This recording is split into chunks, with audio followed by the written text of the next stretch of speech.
कि गोबर जैसा ढीला जीवन हो जाएगा। स्वामी रामतीर्थ रोज सुबह उठकर प्रार्थना करते कि हे परमात्मा, हे अकाल पुरुष, तू भी भूल जाता है। भेजा कर रोज ताजा मुसीबत भेजा कर, नया प्रॉब्लम भेजा कर। झूने मुसीबतों में कोई मजा नहीं आता।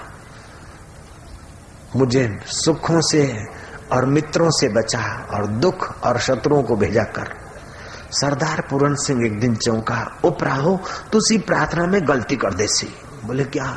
बोले शत्रुओं से और दुखों से मुझे बचाओ, मित्रों से और सुखों से मुझे सराबोर करो, ऐसा बोलना चाहिए। और आप बोलते मुझे शत्रु और दुखों से नए दुख और नए शत्रु भेजिए और सुखों से और मित्रों से बचाइए। आप प्रार्थना बोलने में कहीं गलती कर रहे हैं। रामतीर्थ ने कहा, गलती नहीं कर रहा हूं। सुख और मित्र तो मेरा समय खा जाएंगे और मेरे इंद्रियों को, मन को और बुद्धि को कीचड़ में डालेंगे। दुख, विघ्न और बाधाएं तो मेरी मति को परमात्मा की बंदगी में लगाएगी। इसलिए दुख और विरोधों में मैं मजबूत होऊंगा। वेलकम।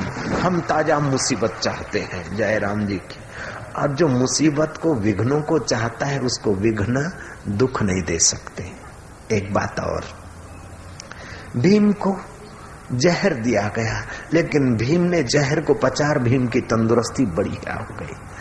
और बीमार आदमी को तुम मिठाई दो तो वो रोग बनाएगा, और भीम को तुम जहर दो तो भी आरोग्यता बनाएगा। ऐसे तुम्हारी मति मजबूत हो जाएगी तो विघ्न बाधा भी उसके लिए औषध बन जाएगी। इसलिए अपनी मति को धर्म से मजबूत बनाइए, संयम से, सदाचार से तेजस्वी बनाइए। पैसा ही सब कुछ नहीं है।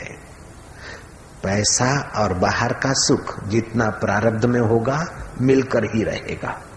अगर नहीं होगा तो कितना भी कोशिश करो, एक रास्ते आएगा, दूसरे रास्ते चला जाएगा। जो गलत रास्ते से करप्शन करके धन के ढगले करते हैं, 10 साल पूरे हुए न हुए उनका धन ऐसा बुरी तरह जाता है जैसे रुई के गोदाम में आग लग जाए। मैं ऐसे कई व्यक्तियों को जानता हूं जिनके परदेश में पैसे हैं और उनके बेटे कसिनो में गए और बुरी तरह हारे और $300 मेरे शिष्यों से उन्होंने भीख मांगे। बड़े बड़े करोड़ों अरबोंपतियों के बेटे, और करोड़ अरबपति वो अभी बन गए थोड़े कुछ पिछले वर्षों में राजकारण में आकर, जयराम जी की।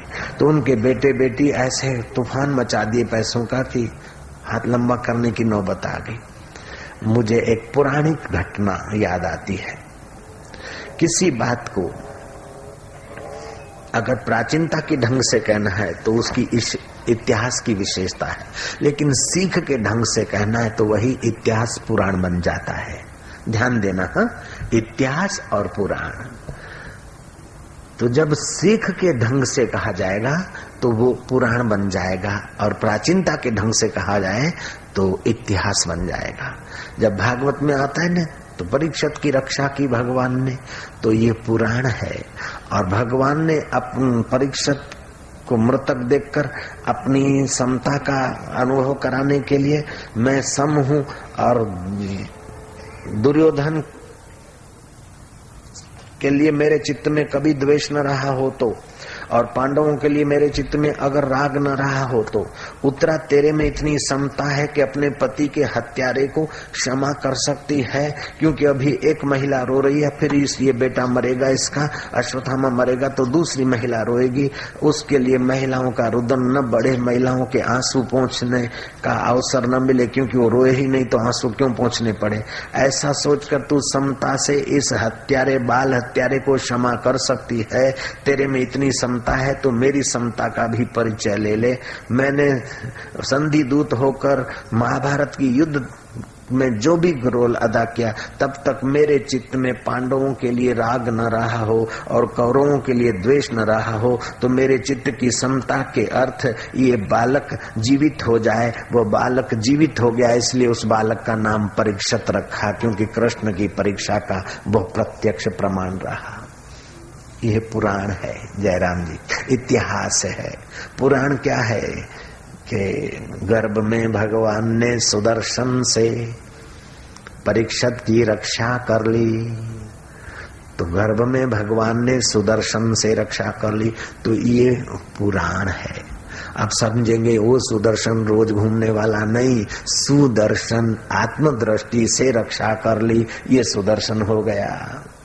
खैर, मैं बात बता रहा था आपको पुराण की। पुराणिक कथा सुनी। कोई कुम्हार था, वो साधु संतों की सेवा का मूल्य समझता था। उसने अपने हक की कमाई से 2-4 कुटियाएं बना रखी थी। कोई साधु संत रहे और रोटी का टुकड़ा स्वीकार कर ले तो मेरा भाग्य है। एक दिन ऐसा कोई त्रिकाल ज्ञानी साधु आया, कुम्हार के बेटे का हाथ देखा। साधु ने लंबी सांस ली, बोले तेरे बेटा धनी नहीं होगा, तेरे बेटे के पास तो बस जब बैलेंस शीट देखेगा तो 5 रुपया और गधा रहेगा। मतलब आज के जमाने में 350 और 600, 950 रुपया बैलेंस रहेगा जयराम जी की। अभी 600 का गधा है, मैंने इंक्वायरी कर लिया कल। जयराम जी की बोलना पड़ेगा। 500 का 600 का बढ़िया गधा हो तो 700 का।